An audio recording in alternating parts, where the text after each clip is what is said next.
Hi hello నమస్తే welcome back to our channel. నేను మీ Vaishu. చెప్పక్లో SRH తన తొలి విజయం నమోదు చేసుకుంది నిన్నైతే. మరి కాకపోతే ఒక డౌటు, అసలు ఎప్పుడు అంత బాగా ఆడే ఎస్ఆర్హెచ్కి అలానే ఎప్పుడు అంత ధీటుగా నిలబడే సిఎస్కేకి ఏం జరుగుతుంది? ఐపీఎల్లో కొత్త కొత్త ట్విస్టులు వస్తున్నాయి. మరి ఈరోజు నాతో ఇవన్నీ మాట్లాడడానికి నితిన్ గారు ఉన్నారు. నితిన్ గారితో అయితే చాలా విషయాలు మాట్లాడదాం. హలో అండి. హలో. నిన్న మ్యాచ్ చూసాం మనం. ఎండ్ వరకు చూస్తుంటే ఎవరైనా ఎటైనా తిరిగేలాగానే ఉండింది మ్యాచ్. కానీ ఎస్ఆర్హెచ్కి విన్నింగ్ అయితే వచ్చేసింది. ఎవరి వల్ల నిన్న ఆ విన్నింగ్ వచ్చిందని చెప్పుకోవచ్చు ఒక పర్సన్ అంటే? కమిందు మెండిస్ అని చెప్పొచ్చు. ఎందుకు ఆ క్యాచ్ వల్లనే అంటారా? క్యాచ్ అండ్ ఆయన బ్యాటింగ్ కూడా ఫినిష్లో చాలా బాగా చేశాడు. So okay. మెయిన్ ఆయన క్రెడిట్ ఇవ్వచ్చు ఈ మ్యాచ్లో విన్నింగ్. ఓకే. కాకపోతే ఇప్పుడు ఐపీఎల్‌కి ఇంతకుముందున్న ఐపీఎల్స్‌కి అంటే క్రికెట్‌లో క్యాచ్‌ల గురించి వస్తే ఇంతకుముందు పరిగెట్టి ఎక్కడిదాకా ఉన్న క్యాచ్‌లు కూడా పట్టుకునేవాళ్ళు. ఇప్పుడు సిట్టర్ లాంటి క్యాచ్‌లు కూడా వదిలేస్తున్న సిట్యుయేషన్స్ చూస్తున్నాం కదా! ఎందుకని అలా జరుగుతుందంటారు? కొంచెం ఓవర్గా హైప్ అయిపోవడం వల్ల ఇంకా అందరు ప్లేయర్స్కి చాలా క్రెడిట్స్ చాలా లగ్జరియస్ లైఫ్ అయిపోయింది. సో అంత ఎఫర్ట్స్ పెట్టలేకపోతున్నారు. ప్రీవియస్ మనము 2-3 ఇయర్స్ నుంచి చూస్తున్నాం, అంత ఎఫెక్టివ్గా ఫీల్డ్లో కనిపించట్లేదు. ఓకే. అది ఫ్యాక్టర్ అయి ఉండొచ్చు. అంతే అంటారా? ఓకే. అండ్ సీఎస్‌కే విషయానికొస్తే అన్ని ట్రోఫీస్ ఉన్నాయి. ఎప్పుడూ బాగా ఆడతారు. మరి ఈ సీజన్‌లో మరీ పేలవగా కనిపించింది వాళ్ళ బ్యాటింగ్ ప్రదర్శన గానీ, బౌలింగ్ గానీ. ఎందుకని అంటారు? ఏం తగ్గిందంటారు ఈసారి సీఎస్‌కే? ఎస్పెషల్లీ సిఎస్కేకి మనకి డొమెస్టిక్ బ్యాటింగ్ లైనప్ అనేది చాలా చిన్నగా ఉంది. ఓకే. ఇక్కడ మనకు ఇండియన్ ప్లేయర్స్ అనేవాళ్ళు అంత ఫామ్లో ఉన్న ప్లేయర్స్ లేకపోవడము మెయిన్ మైనస్ పాయింట్ సిఎస్కేకి. సో దానివల్ల వాళ్ళు ఈ ఇయర్ అలా పేలవంగా ఉండడం జరిగింది. అంతేనా? ఎంఎస్‌డి కెప్టెన్‌గా వచ్చినప్పటికి గూడా ఇంకా ఎలాంటి ప్రదర్శన కనబరచలేకపోయారు మరి. కావాల్సిన రిసోర్సెస్ లేకపోవడం వల్ల ఎంఎస్డి కూడా ఏం చేయలేకపోతున్నాడు. So okay. ఆయనకు కావాల్సిన బేసిక్ స్కిల్స్, కావాల్సిన బేసిక్ ఫామ్లో ఉన్న ప్లేయర్ అయినా ఆయన యూటిలైజ్ చేసుకునే కెపాసిటీ ఉంది. బట్ ఇక్కడ కంప్లీట్ అవుట్ ఆఫ్ ఫామ్ ఉన్న ప్లేయర్స్ ఉండడంతో ఆయన ఏం చేయలేకపోతున్నాడు. ఓకే. మరి ఔట్ ఆఫ్ ఫార్మ్ ఉన్న అసలు ప్లేయర్స్‌ని ఈ సీజన్‌లో ఎందుకు తీసుకున్నారంటారు? అది అసలు మిస్టరీగా ఉంది. సిఎస్కే తీసుకున్న విధానం అనేది కంప్లీట్గా స్క్వాడ్ అనేది అవుట్ ఆఫ్ ఫామ్ ఉన్న ప్లేయర్స్ ఉన్నారు కంప్లీట్. అండ్ మనకి ఇక్కడ బ్యాటింగ్లో కూడా అంత స్ట్రాంగ్ బ్యాటింగ్ లైనప్ లేదు. బౌలింగ్లో కూడా ఎవరు ఫామ్లో ఉన్న బౌలర్స్ లేకపోవడం, ఇది కంప్లీట్ మిస్టరీ అని చెప్పొచ్చు. అంతేనా? అండ్ ఎస్ఆర్‌హెచ్ విషయానికొస్తే కమెంట్స్ నాయకుడు లాంటి వాడు మంచిగా రన్ చేస్తాడు వాళ్ళ టీమ్‌ని అంటుంటారు.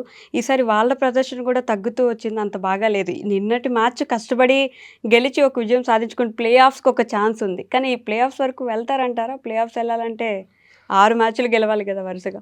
కోర్స్ ఇక్కడ ప్లే ఆఫ్ ఛాన్సెస్ అనేవి చాలా టఫ్గా ఉన్నాయి మన ఎస్ఆర్హెచ్కి. ఎందుకంటే వాళ్ళ స్పెషల్లీ బ్యాటింగ్ ఆర్డర్లో కానీ బౌలింగ్లో కానీ చేంజెస్ జరగాలి. ఆ చేంజెస్ ఇంకా రెక్టిఫై చేసుకోలేకపోతున్నారు. ఆ చేంజెస్లో మిస్టేక్స్ రెక్టిఫై చేసుకోలేకపోతున్నారు. సో అది ఫ్యూచర్ మ్యాచెస్లో అన్న చేంజ్ చేయకపోతే మాత్రం 100% ఛాన్సెస్ అనేవి తగ్గిపోయే ఛాన్సెస్ ఎక్కువగా ఉన్నాయి.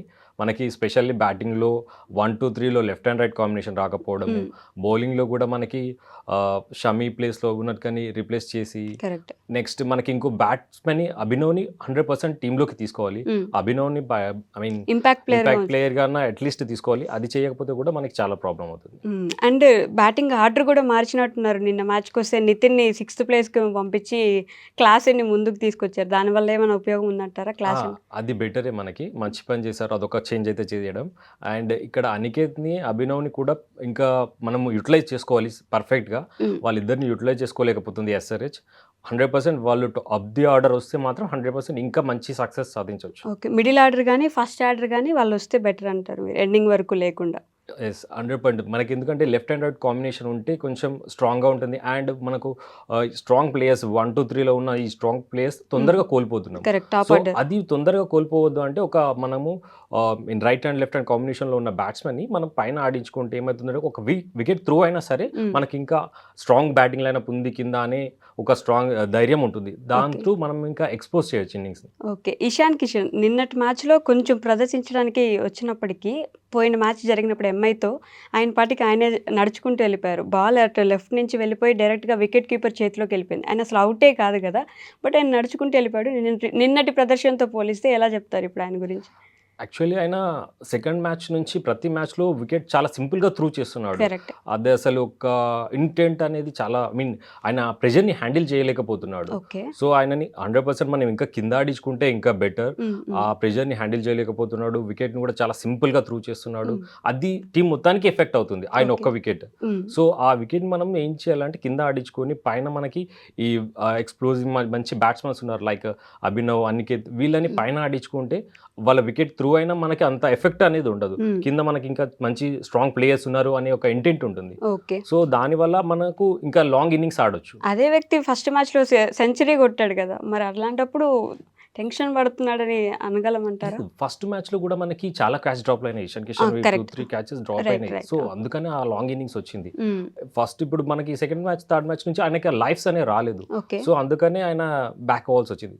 మేము ఫస్ట్ మ్యాచ్ కూడా చూసాము, దాంట్లో కూడా ఆయన స్ట్రగుల్ అయ్యాడు. ఆ ప్రెషర్ హ్యాండిల్ చేయలేకపోతున్నాడు. సో 100% ఆయన కింద ఆడించుకుంటేనే బెటర్ 100%. అండ్ ఈ సీజన్ మొత్తం నితీష్ కుమార్ రెడ్డి ప్రదర్శన చూస్తే చాలా డల్గా ఉంది. అసలు బ్యాటింగ్లో వచ్చి వెళ్ళిపోతున్నట్టే ఉన్నారు. ఫీల్డింగ్ మాత్రం ఏదో కొంచెం ట్రై చేస్తున్నట్టుంది కదా, మరి ఆయన ప్రదర్శన ఎందుకు తగ్గిందంటారు అసలు? నితీష్ కుమార్కి కొద్దిగా ఆయన పైన రెస్పాన్సిబిలిటీ అనేది లేకుండా పైన ఫ్రీగా వదిలేయడం జరిగింది. సో అంత ఫ్రీగా ప్లేయర్ని మనము ఆడమని చెప్పేస్తున్నారు. బట్ ఆయన రెస్పాన్సిబిలిటీ తీసుకొని ఆడాలి. సో ఆయనని ఆయన అంత ఇంటెంట్ అంత ఫోకస్డ్ ప్లేయర్ కాదు. అంటే ఇప్పుడు ఉన్న బ్యాటింగ్ లైనప్కి కానీ ఆయన స్టాండర్డ్స్ అనేవి ఇంకా ఇంప్రూవ్ చేసుకోవాలి.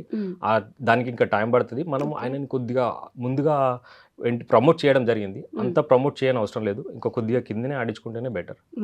అంటే అంత తొందరగా ప్రమోషన్ వెళ్ళిపోయింది అంటారు ఫస్ట్? చాలా తొందరగా ప్రమోషన్ వచ్చేసింది. సో అది ఇంకా ఆయనకి టైం పడుతుంది. సో యంగ్ ప్లేయర్ కొద్దిగా ఎక్స్పీరియన్స్ రావాలి. ఆ ఎక్స్పీరియన్స్ వచ్చిన తర్వాతనే ఆయన ఇంకా బెటర్ ఇన్నింగ్స్ రాగలుగుతాయి. ఓకే. అండ్ SRH విషయానికి వస్తే మరీ ఫ్రీ హ్యాండ్ ఇవ్వడం ఏమైనా ఇబ్బంది పెడుతుందంటారా టీంని? అంటే మీకు నచ్చినట్టు కొట్టండి, మీకు నచ్చినట్టు ఆడండి అని వదిలేయడం మరీ ఇబ్బంది అవుతుందంటారా? 100% అదే జరుగుతుంది. ఈ సీజన్ మొత్తం అదే అవుతుంది. So like 5 members top players ఉన్నారు మన దగ్గర, మంచి హిట్టర్స్ ఉన్నారు అని ఒక ఫ్రీగా వదిలేయడము, దాని వలన షార్ట్ సెలెక్షన్ అనేది పర్ఫెక్ట్గా లేకపోవడము, ఇక్కడికి బిగ్ స్కోర్ రావాలి, బిగ్ టోటల్స్ రావాలి, 300 రీచ్ అవ్వాలి అనే హైప్తో వాళ్ళు ఇంకా వికెట్స్ త్రూ చేయడం జరుగుతుంది. రెస్పాన్సిబిలిటీ తీసుకొని ఆడడం అనేది చాలా తక్కువ. లైక్ ఒక 1-2 మ్యాచెస్లో మనకి హెడ్ అది క్యారీ చేశాడు. తర్వాత మళ్ళీ ఆయన కూడా ఇంకా నెక్స్ట్ మ్యాచెస్ ఉన్నాయి, రన్ రేట్ పెరగాలి, ఆ ఇంటెన్షన్తో వాళ్ళు ఇంకా మళ్ళీ వికెట్స్ త్రూ చేయడం జరుగుతుంది. లాస్ట్ మ్యాచ్ లో కూడా మనకి ఇషాన్ కిషన్ కొద్దిగా ఆలోచించాడు. సో అది బెటర్, మంచి సైన్ మనకి. బట్ ఆయన ఇంకా నంబర్ 4 లో ఆడిస్తే చాలా బెటర్ అని నా ఒపీనియన్. ఓకే. కాటేరమ్మ కొడుకులు అని చెప్పేసి 300 ఖచ్చితంగా 287 అయిపోయింది, 300 చేసేయాల్సిందే అని మనం ఎక్కువ ప్రెషర్ పెడుతున్నట్టుంది. ఏమైనా ఆడియన్స్ మరీ ఎక్కువ కోరుకుంటున్నారా? ఆడియన్స్ కోరుకోవడంలో తప్పులేదు. అది సన్ రైజర్స్కి కేపబిలిటీ ఉంది. బట్ వాళ్ళ బ్యాటింగ్ ఆర్డర్ అనేది పర్ఫెక్ట్గా లేదు. మనం ప్రీవియస్ సిరీస్లో లాస్ట్ ఇయర్లో చూస్తుంటే మనకి అక్కడ రాహుల్ త్రిపాఠి కానీ, మయాంక్ అగర్వాల్ కానీ ఆఫ్ ది ఆర్డర్ వచ్చి అక్కడ ఒక వికెట్ త్రూ అయినా కింద బ్యాటింగ్ అనేది మనకి స్ట్రాంగ్గా ఉంటుంది. అరే బ్యాటింగ్ లైనప్ ఇంకా పెద్దగా ఉంది అనేది టీంకి ఒక కాన్ఫిడెంట్ ఇస్తుంది. అపోజిట్ టీంని కొంచెం డిమోటివేట్ చేస్తుంది, ఇంకా వికెట్స్ ఉన్నాయి అనేది. సో ఇక్కడ ఏమవుతుందంటే కంప్లీట్గా టాప్ ప్లేయర్స్ అందరూ పైన రావడము, ఆ 4 తీసేస్తే మనకు మ్యాచ్ ఫ్రీ అయిపోతుంది అనే ఇంటెన్షన్లో ఉండిపోతున్నారు అపోజిట్ టీం. ఇక్కడ మనకి టీంకి కూడా ప్రెషర్ పెరుగుతుంది. లైక్ నితీష్ పైన ప్రెషర్ వస్తుంది, క్లాసెన్కి కొట్టాలో వద్దా అనే డైలమోలో ఆగిపోతున్నాడు. సో ఇది జరుగుతుంది. సో మనకి అనికేత్ని, అభినవ్ని పైన ఆడించుకుంటే ఆ ప్రెషర్ అనేది తగ్గిపోతుంది. ఓకే. అండ్ మొత్తం టీం విషయానికి వచ్చేసరికి ఈసారి బాగా కొంచెం తగ్గినట్టే ప్రదర్శన కనిపించినప్పటికీ కొంచెం ఇంకా ప్రయత్నిస్తున్నారు. ఆర్సీబీకి లాస్ట్ ఇయర్ 6 మ్యాచెస్ గెలిచి ఎలా ప్లే ఆఫ్స్కి వెళ్ళారో అలానే SRHకి కూడా ఛాన్స్ ఉంది అంటే 100%లో ఎంత పర్సెంట్ ఉందంటారు మీరు? మనకి 70% మాత్రమే ఉంది. బికాజ్ మన ఈ మిస్టేక్స్ని రెక్టిఫై చేసుకోలేకపోతుంది సన్ రైజర్స్. లైక్ బ్యాటింగ్ ఆర్డర్లో, బౌలింగ్ ఆర్డర్లో, ఈవెన్ మనకి బౌలింగ్ ఆర్డర్లో కూడా మనకి అవసరమైతే ఇంకో బ్యాట్స్మెన్ అభినవ్ని ఆడించుకొని ఒక బౌలర్ని తక్కువ చేసుకోవచ్చు మనం. లైక్ ఎందుకంటే మనకు బౌలింగ్ ఆప్షన్ 2 ఉన్నాయి. అభిషేక్ బౌలింగ్ చేయగలుగుతాడు, ట్రావిస్ హెడ్ బౌలింగ్ చేయగలుగుతాడు. సో వీళ్ళిద్దరిని కూడా మనం యూటిలైజ్ చేసుకోవచ్చు. సో ఇంకొక బౌలర్ని తక్కువ చేసుకొని మనము వీళ్ళిద్దరిని కూడా యూటిలైజ్ చేసుకోవచ్చు. అంటే బౌలింగ్లో భువి లేకపోవడం SRHకి ఏమైనా పెద్ద లాస్ అనే చెప్పుకోవచ్చా? అంటే మనకి షమీ ఫామ్లో లేకపోవడం వలన ఆ ఇంపాక్ట్ అనేది భువిది కనిపిస్తుంది 100%. షమీ ఫామ్లో ఉంటే మనకు పెద్దగా తేడా ఉండకపోతున్నాయి. బట్ షమీ ఫామ్లో లేడు కాబట్టి ఆ ఇంపాక్ట్ మనకు క్లియర్గా కనిపిస్తుంది. అండ్ భువి అక్కడ ఫామ్లో ఉన్నాడు కాబట్టి ఇంకా గట్టిగా కనిపించుండొచ్చు కదా. ఓకే. సో నెక్స్ట్ ఇప్పుడు SRH ఉంది, ప్లే ఆఫ్స్కి దగ్గరలో GT, DC, RCB కొట్టుమిట్టాడుతున్నాయి. సో ఎవరు ఫైనల్స్ దాకా వెళ్ళే ఛాన్స్ ఉందంటారు మీరు? వీటిలో ఇప్పుడు ఐ మీన్ ఎట్లా అంటే కొన్ని టీమ్స్ కాంబినేషన్ సెట్ అవ్వక ఓకే. లాసెస్ జరుగుతున్నాయి. Like yes. కొత్తగా ప్లేయర్స్ రావడం ఇలాంటివి ఎంఐ జరుగుతున్నాయి. కూడా ముందుకెళ్తుంది కాబట్టి ఇప్పుడు. ఎంఐకి కూడా ఇప్పుడు ఫామ్లోకి వచ్చింది. బట్ వాళ్ళ కాంబినేషన్ కూడా సెట్ అవుతుంది. రోహిత్ కూడా చాలా రోజుల తర్వాత ఫామ్ ఫామ్లోకి లోకి వచ్చాడు. వచ్చాడు. కరెక్ట్. అండ్ బూమ్రా కూడా ఫామ్లోకి వచ్చాడు. ఐ మీన్ ఇంజురీ నుంచి బయటకు వచ్చాడు. కొంచెం డీసెంట్ బౌలింగ్ చేస్తున్నాడు. కరెక్ట్. సో అది ఎఫెక్టివ్ బౌలింగ్ చేస్తున్నాడు. ఎస్పెషల్లీ నిజం. డీసెంట్ బౌలింగ్ కంటే ఎఫెక్ట్గా చేసిన ప్రతి ఓవర్ ఎఫెక్టివ్గా ఉంటుంది. వాళ్ళకి మంచి అడ్వాంటేజెస్ వచ్చాయి. బట్ ఇక్కడ సర్ప్రైజింగ్గా వచ్చిందంటే ముంబై మనకు చాలా సర్ప్రైజ్ ఇచ్చింది. నిజం. అసలు అవుట్ ఆఫ్ ఫామ్ నుంచి కంప్లీట్గా అలా పైకి వచ్చేసారు. లైన్గా విక్టరీస్ సాధించడము. బట్ ఇంకా స్టిల్ వాళ్ళు క్వాలిఫైయర్స్కి వస్తారా లేదా అనేది డౌటే. బికాస్ మనకి ఇక్కడ డీసీ, పంజాబ్, జీటీ చాలా స్ట్రాంగ్గా ఉన్నాయి. పంజాబ్ స్ట్రాంగ్ గా ఉందంటారా? 100% ఓకే. కంప్లీట్గా వితౌట్ డౌట్ నాకౌట్స్కి వచ్చేది పంజాబ్. వావ్. తర్వాత డీసీకి, జీటీకి ఛాన్సెస్. ఓకే. నెక్స్ట్ ఎందుకంటే మనకి నెక్స్ట్ వచ్చే టీమ్స్కి ఇప్పుడు సెట్ అవుతున్నాయి కాంబినేషన్స్. లైక్ ముంబై ఫామ్లోకి వస్తుంది. మేబీ మనకి లక్నో కూడా ఫామ్లోకి వచ్చే ఛాన్సెస్ ఉన్నాయి. వాళ్ళ దగ్గర చాలా రిసోర్సెస్ ఉన్నాయి. బ్యాటింగ్లో చాలా పెద్ద బ్యాటింగ్ లైనప్ ఉంది. ఓకే. బౌలింగ్లో కూడా చాలా మంచి బౌలర్స్ ఉన్నారు. వాళ్ళు కూడా వచ్చే ఛాన్స్ ఉంది. నెక్స్ట్ మనకు ముంబై ఫామ్లోకి వచ్చింది. ఆర్సీబీ ఆర్సీబీ ఆల్మోస్ట్ ఫైట్ చేస్తున్నది. అది 100% వాళ్ళు కూడా మంచి ఫైట్ ఇస్తున్నారు. ఓకే. మనకి ఇక్కడ ఎస్ఆర్హెచ్ ఒకటి డైలమాలో ఉంది. ఇక్కడ మనకి స్పెషల్లీ పంజాబ్, డీసీ అయితే కన్ఫామ్గా నాకౌట్స్కి వస్తాయి. పంజాబ్ ఖచ్చితంగా వస్తుంది. ఈ రోజు 100%. పంజాబ్ మ్యాచ్ ఉంది కదా కేకేఆర్ తో పాటు. అసలు పంజాబ్ మొన్న 1-1 అదే డిఫీట్ చేసుకున్నప్పుడే చాలా బాగా డిఫీట్ చేసుకుని అక్కడ దాకా 100% వచ్చారు. వాళ్ళు కొన్ని ఎక్స్పెరిమెంట్స్ చేస్తున్నారు నాకౌట్స్ కోసం. సో ఆ ఎక్స్పెరిమెంట్స్ వల్ల వాళ్ళు లాస్ అవుతున్నారు. బట్ 100% వాళ్ళు స్ట్రాటజీతోనే వెళ్తున్నారు. ఓకే. సో వాళ్ళు పైకి వచ్చేస్తారు, అది డౌట్ లేదు. డీసీ 100% వచ్చేస్తుంది. జీటీ. సో ఇక్కడ మనకి ఈ 2 ప్లేసెస్లో జీటీ, ఆర్సీబీ, ముంబై వీటి Okay. ఫైట్ జరుగుతుంది. ఎస్ఆర్హెచ్ ఈ 4 టీమ్స్ ఆ 2 ప్లేసెస్ కోసం ఫైటింగ్ జరగబోతుంది. ఎవరికి మోస్ట్ ఆఫ్ ది ఛాన్సెస్ ఉండొచ్చు ఈ 4 టీమ్స్ లో? మనకి ఇక్కడ అంటే అన్ని సైలెంట్ వార్ జరుగుతున్నాయి. Okay. ఎవరు ఇట్లా వస్తారు అని ఎక్స్పోజింగ్ ఎక్స్ప్లోర్ చేయలేకపోతున్నారు వాళ్ళ స్టైల్స్ బ్యాటింగ్ లో కానీ బౌలింగ్ లో కానీ. బట్ సైలెంట్ వార్ జరుగుతుంది. Okay. లైక్ ఆర్సీబీ కానీ ముంబై కానీ చాలా సైలెంట్ గా వస్తున్నాయి. అవి వస్తాయని ఇట్లా మనకి సైన్ ఇవ్వట్లేదు. But correct. సైలెంట్ గా వస్తున్నాయి. సో ఎక్స్పెక్ట్ చేయాలి ఆ 4 టీమ్స్ లో ఏవైనా రావచ్చు. ఇంకా ఎస్ఆర్హెచ్ నెక్స్ట్ 2 మ్యాచెస్ తర్వాత తెలుస్తుంది వాళ్ళు వచ్చే ఛాన్సెస్ ఉన్నాయా లేదా అనేది. ఓకే. సిఎస్కేకి అయితే ఇంకా పూర్తిగా 100% అయిపోయినట్టే ఇంకా. అయిపోయినట్టే. మరి ఘోరంగా విఫలమయ్యారని చెప్పుకోవచ్చు కదా ఈ సీజన్.